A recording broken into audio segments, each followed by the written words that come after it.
हम तीनों एक ही वार्ड के पार्षद हैं। हम लोगों में ऐसा कभी नहीं लगा कि हम अलग अलग हैं। आप सभी को डॉक्टर भीमराव अंबेडकर जी की 132वीं जयंती की बहुत बहुत शुभकामनाएं।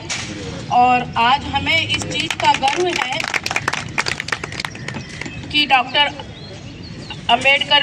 डॉक्टर भीमराव अंबेडकर जी ने इस देश का संविधान हमको दिया, इस देश की आवाज़ को बुलंद किया।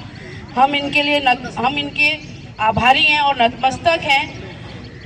और मुझे इस चीज़ का और भी गर्व महसूस है कि डॉक्टर भीमराव अंबेडकर जी की मूर्ति और स्टेचू हमारे वार्ड के अंदर है।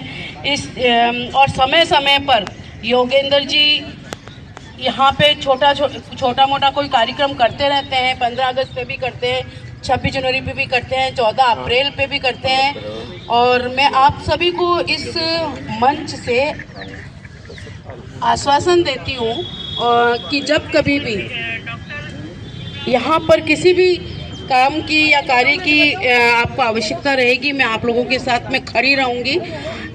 क्योंकि मैं ये आप लोगों के अलावा जिस व्यक्ति ने, जिस महान पुरुष ने इस देश का संविधान दिया, उसके तो हम एक तरह से तुच्छ हैं इनके आगे।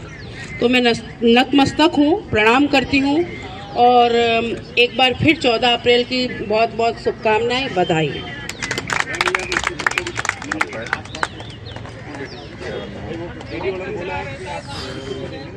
कर देंगे। बैठ जा कुर्सी ले। बाबा साहब के 132वें जन्म दिवस पे आए सभी बंधुओं को मैं हार्दिक स्वागत करता हूं। साथ ही में वार्ड 132 के पार्षद, वार्ड 126 के पार्षद ओम जी स्वामी से मैं निवेदन करूंगा कि वो आके बाबा साहब के बारे में 2 शब्द कहें।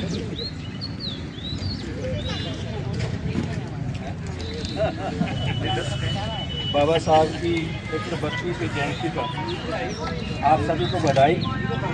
और विशेषकर योगेंद्र जी जो इस कार्यक्रम के मेरे ख्याल में संयोजक मेरे पास से बड़ी मेहनत कर रहे हैं। वैसे तो हर साल लगे रहते हैं, लेकिन अपने इस देश के एक समाज 4 वर्ग का हुआ था, आज की टाइम में नहीं है। पहले क्षत्रिय, ब्राह्मण, वैश्य, शूद्र 4 माने जाते थे।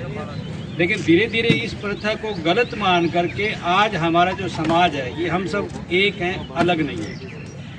मैं जब 8वीं क्लास में पढ़ता था तो मेरे साथ एक मेघवाल समाज का बच्चा पढ़ता था और वो जैसलमेर का था।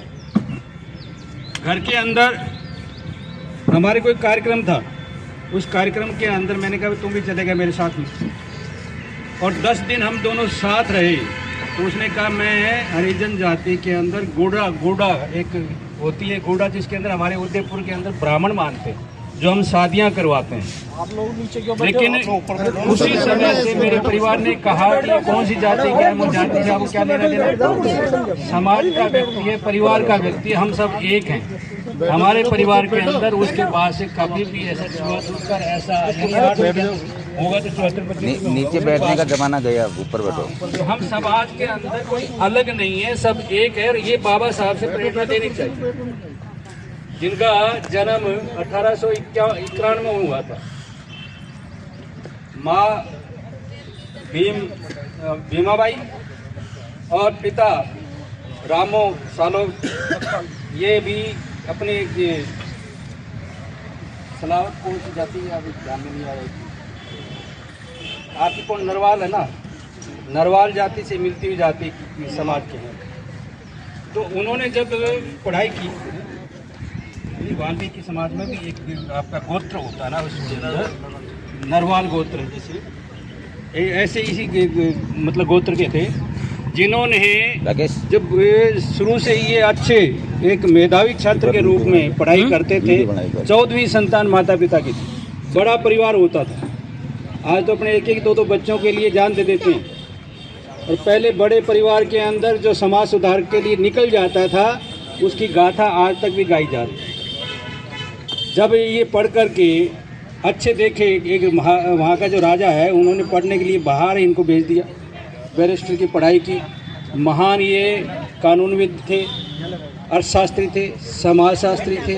समाज सुधार का जितना इन्होंने जो कार्य किया है उसका हम तुलना नहीं कर सकते आज के इस युग के अंदर। और आज तो वैसे भी समाज में अभी जैसे अपने हरिजन समाज के एक कोई कार्यक्रम था, इनको गोपाल जी की पता है भाई, हम दोनों थे, समाज के बीच में बैठ करके उनकी शादी ब्याह का कार्यक्रम था। मैं 1 घंटे तक वहीं बैठ करके समाज के साथ में, यानी कि हम समाज में कोई अलग नहीं, भेदभाव नहीं करना चाहिए किसी भी समाज को। अगर कोई करता है तो गलत है। समाज कोई बटा हुआ नहीं है, हम समाज में एक हैं। इसलिए आगे इनसे प्रेरणा लेकर के जितना समाज हित में हम कार्य कर सकते हैं वो हम करें। दूसरा, जयश्री जी का वार्ड है, गोविंद जी के पास में, सामने गोविंद जी का, उधर वाला मेरा वार्ड है। यानी हम तीनों, जैसे जयश्री जी ने कहा, हम तीनों एक हैं, अलग नहीं है। लेकिन जब भी जैसे मैं आया, आते ही मुझे कहा था कि कैसे लग रहा है, मेरे को थोड़ी सी कमी नज़र आ रही है। कमी इसलिए नज़र आ रही है कि इसी चारों तरफ बाउंड्री होनी चाहिए और बाबा साहब का एक ऐसा नाम, ऐसा पार्क यहाँ पे विकसित हो जो आपके आने वाली अपनी जो पीढ़ी है वो याद रखें। हम आपके साथ रहेंगे। आपको दीवार खींचनी है तो हम आपके साथ हैं, आपको कुछ लिखवाना है तो हम आपके साथ हैं। जेडीए या निगम का कोई यहाँ आता है, प्रति कोई भी कर्मचारी आता है, तब हम आपके साथ आगे रहेंगे। मैं इतना आपको आश्वासन देता हूँ। आपने मुझे बुलाया, इसीलिए बहुत बहुत धन्यवाद।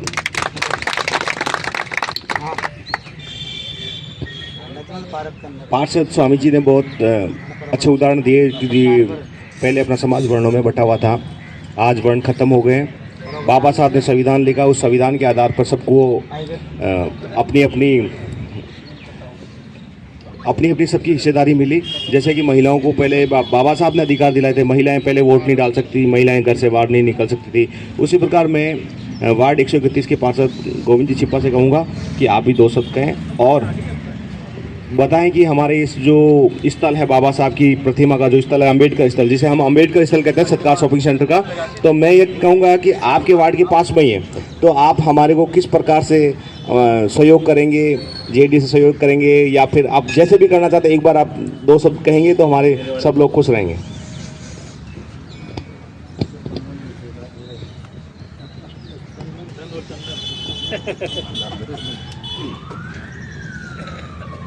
मेरे बड़े भाई ओम जी भाई साहब 126 के पार्षद और मेरी छोटी बहन 127 के पार्षद जयश्री दीदी, योगेंद्र जी हमारे पूर्व CSI साहब और तमाम मेरे मित्रगण, भाइयों बहनों, बच्चों। ज़्यादातर बात तो ये देखो, ये बहुत गलत करते हो योगेंद्र जी। मैं बोलने खड़ा हुआ, आपने चाय बंटवानी चालू कर दी, मतलब क्या है? नहीं दो, ठंडी हो जाएगी सर, ठंडी हो जाएगी। नहीं दो, मजाक की बात है। मैं कोई विशेष, कोई ज़्यादा मीठा आ गया, कुछ बोलते मीठा आ गया, तो मीठा ज़्यादा है ये कोई ज़्यादा कोई, क्योंकि बाबा साहब का जन्म कब हुआ, बाबा साहब के क्या विचार थे, बाबा साहब ने संविधान बनाया, ये सब तो सब जानते ही हैं अपन। और मैं आप सबसे यही आग्रह करूंगा कि बाबा साहब के बारे में जितना ज़्यादा से ज़्यादा पढ़ें और आत्ममंथन करें तो ज़्यादा हम बाबा साहब को समझ पाएंगे। इसलिए मैं ये बात कह रहा हूँ।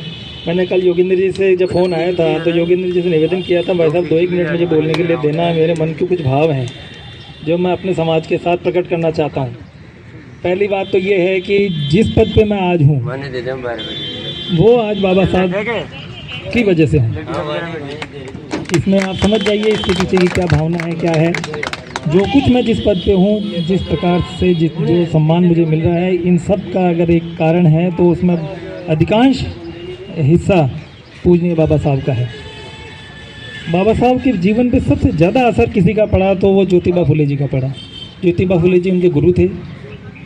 मेरा आग्रह है कि आप बाबा साहब के साथ साथ ज्योतिबा फुले जी को पढ़ें, क्योंकि आज के लगभग 150 साल, पौने 200 साल पहले जब ये कोई सोच भी नहीं सकता था, कोई महिलाओं के अधिकार की बात करेगा, कोई विधवा की विवाह की बात करेगा, जो हमारे हिंदू धर्म में अनेक प्रकार की जातियां, विभेद, कुरीतियां घर कर गई थी 2000 साल के आक्रमणों के कारण। क्योंकि हमारा जो समाज है, हमारा जो धर्म है, हमारा जो देश है, वो संसार का सबसे प्राचीनतम देश है। इसलिए निश्चित रूप से कोई किसी बड़ी यात्रा होती है तो कुछ बुराइयाँ आ ही जाती हैं। उन बुराइयों को दूर करने का काम हम ही करेंगे, हमें ही करना। बाबा साहब के साथ एक बात दूसरी तरीके की भी की जाती है कि बाबा साहब एक नारा लगता है, मुझे बोलने में कोई दिक्कत नहीं है, जय भीम जय मीम के नारे लगते हैं। तो सामने धर्म अपनाया, आपको इसके पीछे बाबा साहब की मंशा समझनी चाहिए। बाबा साहब हिंदू धर्म के खिलाफ नहीं थे, बाबा साहब हिंदू धर्म की बुराइयों के खिलाफ थे। आज जन्म हिंदू धर्म की बुराइयों के खिलाफ लड़ते रहे, और जब उनको लगा कि मेरा तो करीब करीब समय ही आ चुका है, तो उन्होंने हिंदू धर्म को छोड़कर हिंदू धर्म की ही एक शाखा, भारतीय मूल का ही एक धर्म जो बौद्ध धर्म था, उसको अपनाया। बाबा साहब अगर हिंदू धर्म के खिलाफ होते तो ईसाई धर्म अपना सकते थे, मुस्लिम धर्म अपना सकते थे, लेकिन वो नहीं अपनाया उन्होंने। इसलिए उनकी जो भावना थी कि बौद्ध धर्म अपनाने के पीछे वो क्या कहना चाहते थे, उसको हमको समझना है। अभी एक भजन चल रहा था यहाँ से, इस तरह के भजन न चलाओ तो भैया बढ़िया रहेगा। वो मेरा विचार है कि किसी का ध्यान नहीं किया, उसमें कह रहा था कि मैं हिंदू धर्म छोड़ूंगी, बौद्ध धर्म अपनाऊंगी, भगवान को नहीं मानूंगी। ये विभेद पैदा करते हैं। हम सब एक ही हैं, एक शरीर के अलग अलग अंग हैं। पैर को तकलीफ होगी तो दिमाग भी ठिकाने नहीं रहेगा, और दिमाग को अगर सिर में दर्द होगा तो पैर भी सही ढंग से काम नहीं कर सकेंगे। इसलिए बाबा साहब का जो मूल उद्देश्य था कि इस समाज को एक रखना है, उस एक रखने की भावना के पीछे जो उनका काम था, सबको समाज, किसी ने बहुजन बना दिया, किसी ने हरिजन बना दिया। अरे हमें स्वजन बनाना है, अपना जन बनाना है। आज वो महिलाएं नीचे बैठी हैं, क्यों नीचे बैठी हैं? आग्रह करने के बाद भी ऊपर नहीं बैठ रही हैं, क्योंकि उनको ये सिखाया गया कि आप नीचे बैठने लायक हो। ये भी विभेद हमको ऐसा समाज ऐसे मिटाना है। उनके मन में भी ये आए कि हम बराबर हैं, हम ऊपर बैठने लायक हैं, हम कुर्सी पे बैठेंगे। लेकिन इतना होने के बाद भी, इतना आज़ादी के 75 वर्षों के बाद भी अगर हमको ये हमारे मन में जो ये दीनता का भाव भर दिया गया है 2000 साल की गुलामी के कारण, उसको हमको निकालना है। वो दीनता का भाव किसी के मन में भी हो सकता है, वो किसी भी जाति के मन में हो सकता है, किसी भी वर्ग के मन में हो सकता है, उसको हमको निकालना है। हम सब एक हैं, हम सब इस भारत माता के पुत्र हैं। भारत माता के पुत्र होने के कारण हम सब भाई हैं। हमारा रिश्ता जो है एक भाई से भाई का है, उसी नाते से हम सब बराबर हैं। ये भावना शायद मैंने जितना भीम अम्बेडकर साहब को पढ़ा है, जितना मैं समझ पाया हूँ, और मैं अपनी वाणी को विराम देने से पहले एक बात का ये कहना चाहता हूँ, बाबा साहब का जो व्यक्तित्व है वो सूर्य की तरह है। सूर्य का प्रकाश जयपुर में भी मिलता है, सालासर में भी मिलता है, बेंगलोर में भी मिलता है। इसलिए इनके विराट व्यक्तित्व को छोटा न करते हुए इनकी वाणी को समझने की कोशिश करनी चाहिए, और इनकी वाणी के मर्म को समझना चाहिए। यही मेरा आप सबसे निवेदन है, मेरा आग्रह है। अरे बोल के क्षमा चाहता हूँ। आप सबसे वरिष्ठ हैं, आपसे ज्ञानी हैं, आप सबका बहुत बहुत धन्यवाद, आभार, बहुत बहुत धन्यवाद।